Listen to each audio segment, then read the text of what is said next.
እግዚአብሔር ዓለምን ከፈጠረበት ይልቅ ዓለምን ያዳነበት ቀን ይበልጣል። እንደ ቅዱስ ዮሐንስ አፈወርቅ የሰው ፈጣሪ ሰው ሆነ፣ ኤልሻዳይ ስጋን ተዋሃደ፣ አማኑኤል ተባለ። ትርጓሜውም እግዚአብሔር ከኛ ጋር ሆነ ማለት ነው። በክርስቶስ መወለድ ፍቅር፣ ሰላም፣ መዳን ሆነ። እንኳን ለጌታችን ለመድኃኒታችን ለኢየሱስ ክርስቶስ የልደት በዓል በሰላም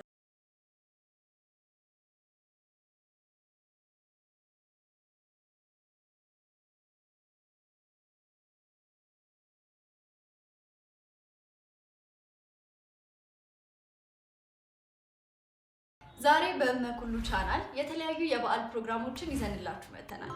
ቻናሉን ላይክ፣ ሼር፣ ሰብስክራይብ በማድረግ አብራችሁን ቆዩ።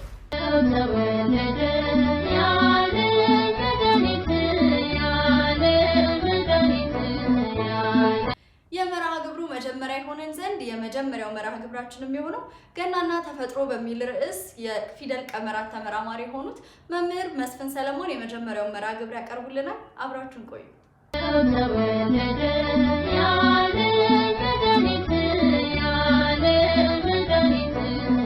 ሰማይን መመልከት የሚችል ካለ በጣም ብዙ ትምህርቶችን መውሰድ እንችላለን። ለዛም ነው ልበ አምላክ ዳዊት ሰማያት የእግዚአብሔርን ክብር ይናገራሉ ያለው። ድምጻቸውን የሚሰማ ምሳሌያቸውን የሚተረጉም ከተገኘ በሰማይ ላይ ብዙ ትርጓሜ ያላቸው ነገሮች እንመለከታለን።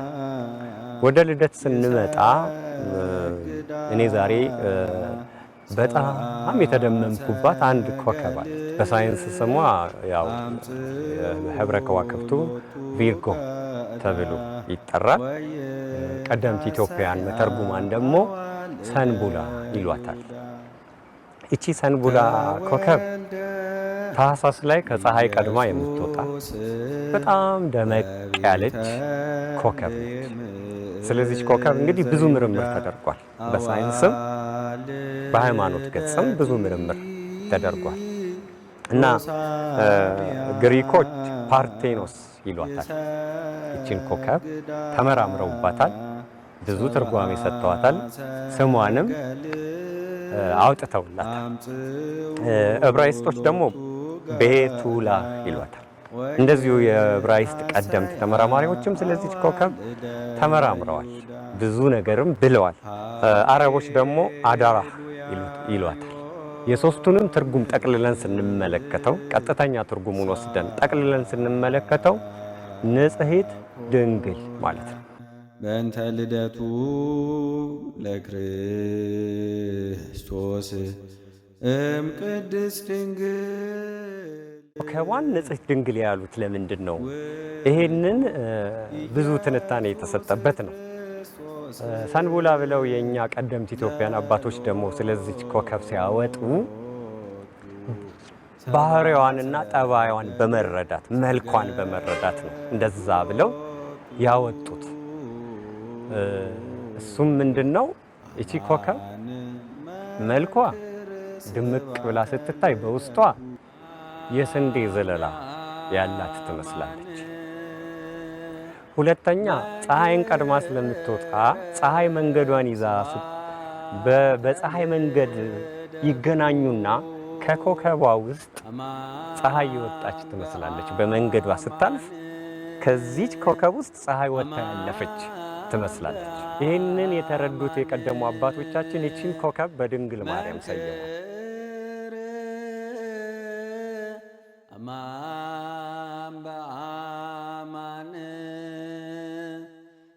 ዘለላ ያላት ስለሆነች ከሷ ውስጥ ከመቤታችን ከቅድስት ድንግል ማርያም የተወለደው ኢየሱስ ክርስቶስ ለሁላችንም ህብስት ስለሆነ ያቺን ኮከብ የስንዴ ዛላ ይዛ በማየታቸው በእመቤታችን መሰላት።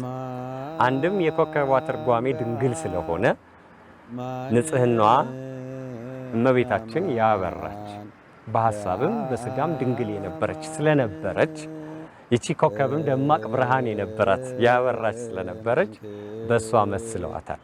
እንደገናም ፀሐይ በኮከቧ ውስጥ አልፋ ስለወጣች እመቤታችን ቅድስት ድንግል ማርያምም ፀሐይ ጽድቅ ኢየሱስ ክርስቶስን የወለደች የዓለም ብርሃንን የወለደች እውነተኛውን ብርሃን የወለደች ስለሆነች ይቺን ኮከብ በድንግል ማርያም ሰይሟታል።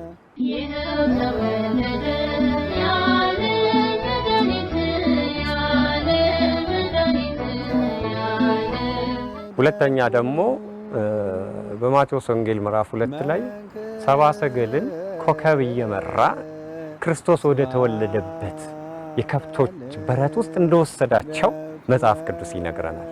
ያ ኮከብ በዓለም ከፍተኛ በተለይ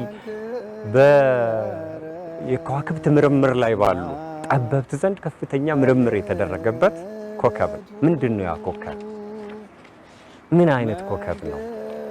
ሰዎችን እየመራ መጥቶ ቤተልሔም ሲደርስ የቆመ ምን አይነት ኮከብ ነው? ምንድነው እያሉ በጣም ይመራመሩበት ነበርና ከምርምሮቹ ውስጥ እንግዲህ አራቱ በእርግጥ አሁን ምርምሮቹ ውድቅ ሆነዋል። ሃይማኖታዊ ሳቢው ገዝፎ ስላሸነፈ ማለት ነው።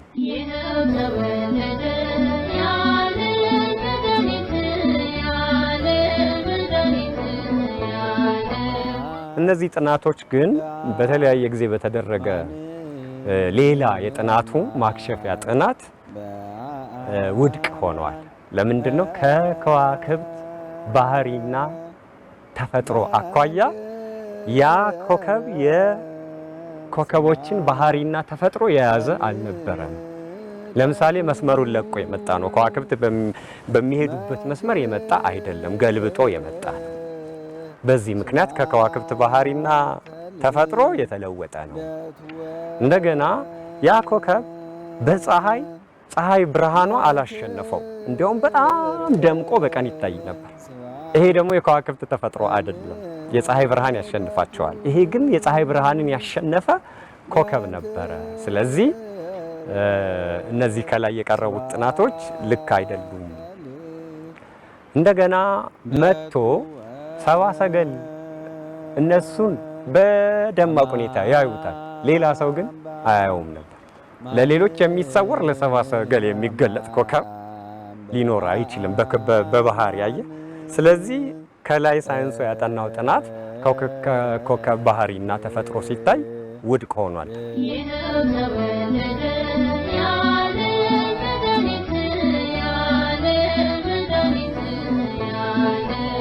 ትልቁና የመጨረሻው ነጥብ ልክ ቤተልሔም ሲደርስ ዝቅ አለ ኮከቡ።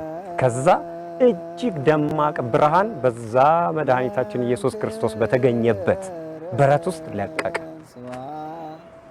የብርሃን ጎርፍ ነው የለቀቀው። እንደዚህ አይነት ተፈጥሮ ያለው ኮከብ ደግሞ የለም። ስለዚህ ሳይንሱ ወደቀ ማለት ነው። ታዲያ ምንድነው ተባለ?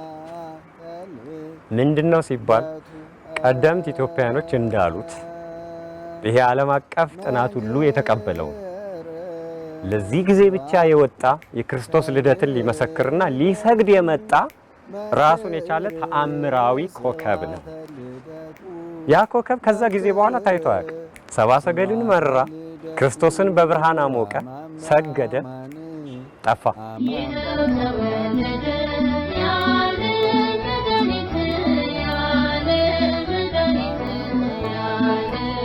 እንግዲህ ቀና ብለን ስንመለከት ዛሬ ቀጥ ብለው የሚታዩ 3 ከዋክብት እናገኛለን።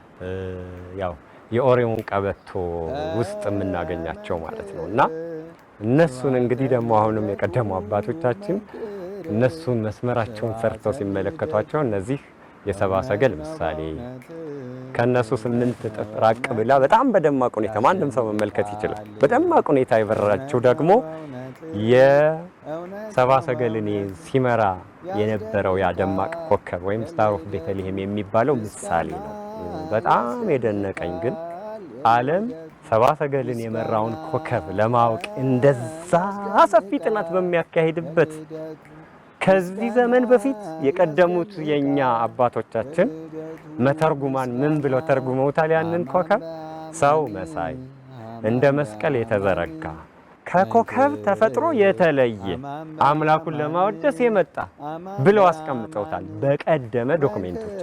ሁሌም ለምናስታውሳቸው ላይክ፣ ሼር፣ ሰብስክራይብ በማድረግ አገልግሎቱን ደግፉ። እናመሰግናለን።